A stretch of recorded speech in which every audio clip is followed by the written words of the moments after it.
When we're talking about detoxification, part 3, I don't know, somewhere in there, you have to really make sure that you have good blood sugar. Now, what does that mean?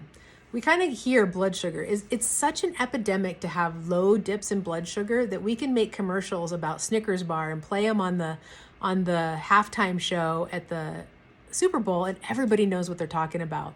They're cranky, and then they become themselves, right? Once they eat the Snickers bar. Well, first of all, don't do that, okay? That's a terrible way to balance your blood sugar.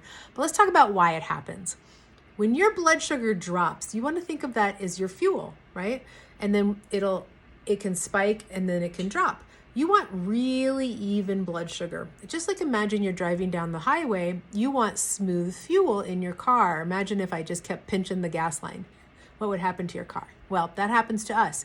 If you crash, get shaky, jittery, lightheaded, or irritable, your blood sugar is dropping, but your blood sugar is dropping because you've got something that's hijacked your system. If you're craving sweets, whether it's savory sugar like refined chips or breads or pasta, or sweet sugar, right, which is going to be your traditional candy person, then you've got a blood sugar issue, which probably means you've got a fungal issue, because fungus hijacks, especially candida, it hijacks your insulin receptor sites and makes you make more insulin, which drops your blood sugar.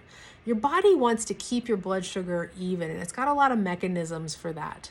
So it's really not normal to have that. You should basically eat and then go and get hungry and then eat again. And if you don't eat, you should be like, I'm really hungry. And that's the extent of the response.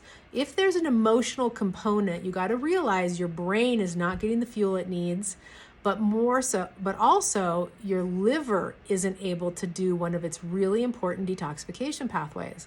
So super important to eat every 4 hours max between eating, but you really want to listen to your body as well. But remember, hunger is a habit. I wake up and I'm not hungry in the morning. I hear that one all the time. That's because your brain is like not sensing what you really need to do, which is break your fast and stop utilizing your reserves to not die.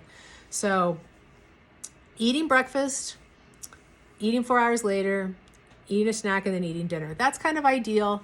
And more importantly, eating really high quality food and getting rid of the fungal overgrowth in your belly so that you don't crave the sugar in the first place. Grapefruit seed extract is a good tool for that, but not the best, not the only one. So I hope that's helpful.